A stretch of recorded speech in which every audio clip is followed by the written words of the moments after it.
Bamako, 12 juin 2025. Dans une atmosphère empreinte de gravité et d'engagement républicain, le Conseil national de transition du Mali s'est réuni ce jeudi 12 juin au Centre international de conférence de Bamako pour sa 5e séance plénière de la session ordinaire d'avril 2025. Présidée par l'honorable Hamé Founé Mahal Madan, 4e vice-président du Conseil national de transition. Cette séance a été marquée par l'adoption de 4 projets de loi majeurs, dont 2 ordonnances décisives dans le domaine de la protection de l'environnement. Des réformes stratégiques pour la gouvernance budgétaire et la valorisation des ressources. Parmi les textes adoptés figurent le projet de loi organique relatif aux lois de finances, renforçant la transparence et le contrôle budgétaire. Le projet de loi autorisant la participation de l'État dans la société de raffinerie d'or du Mali, soutenant la souveraineté nationale dans la chaîne de valeur minière. Ces réformes traduisent la volonté de l'État malien de consolider son autonomie économique et d'améliorer la gestion des finances publiques.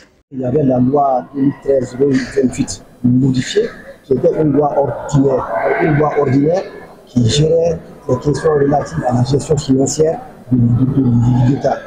Il se trouve qu'elle était un peu en risque et en déphasage avec les autres pays. D'abord, les directives du loi disent qu'il fallait faire une loi britannique, mais deuxièmement, cette loi pouvait être toujours contrebalancée. Cette loi pouvait être toujours contrebalancée par d'autres lois qui ont des incidences financières comme les lois de finances des années de chaque année. Et c'est fort de cela que dans la Constitution, il a été inscrit que la loi qui va régulariser et gérer toutes les questions relatives à la gestion des finances publiques soit érigée en loi organique.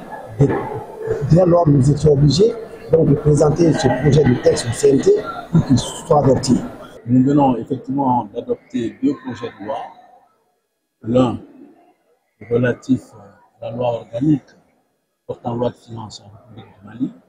Et le second est relatif à la participation du Mali dans le capital social d'une société d'or. Voilà, concernant le premier projet qui est la loi organique portant loi de finances en République du Mali, vous conviendrez avec moi que le Mali n'est pas un pays, si vous voulez, qui vit en vase clos. Nous sommes dans une communauté, notamment l'UEMOA. En fait, ce projet est d'origine communautaire, disons. La loi des finances, elle est d'origine communautaire. Ça relève de la directive 06/2009 de l'UEMOA sur les lois de finances dans les pays de l'UEMOA. 2 textes forts pour la sauvegarde de l'environnement. La plénière a été également l'occasion de ratifier 2 ordonnances environnementales adoptées en Conseil des ministres le 12 mars 2025. Ordonnance numéro 2025-017/PT-RM- réforme de la gouvernance forestière.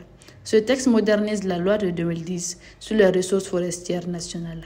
Parmi les innovations, une définition élargie de la forêt, incluant bois sacrés et zones à vocation forestière.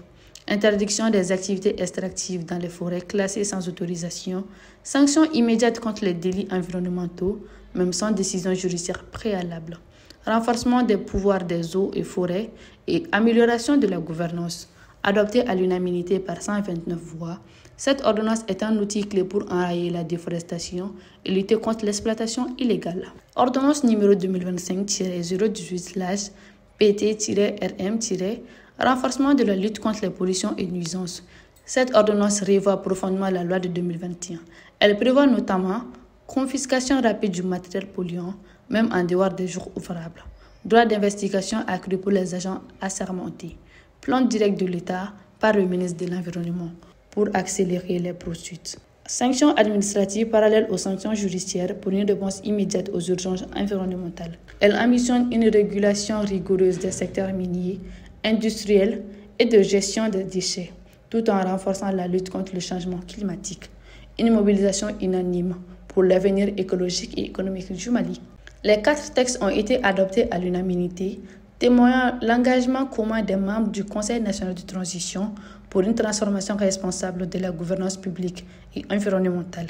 Le ministre de l'Environnement, protecteur de 2 ordonnances, a salué la réactivité du Conseil et l'importance stratégique de ces réformes pour l'avenir du pays. Ce moment fort de la session ordinaire d'avril 2025 marque un nouvel élan pour le Mali entre rigueur budgétaire, souveraineté économique et transition écologique. Le Conseil national de transition, en jouant pleinement son rôle législatif, trace la voie d'un développement durable et inclusif au service de toutes les générations.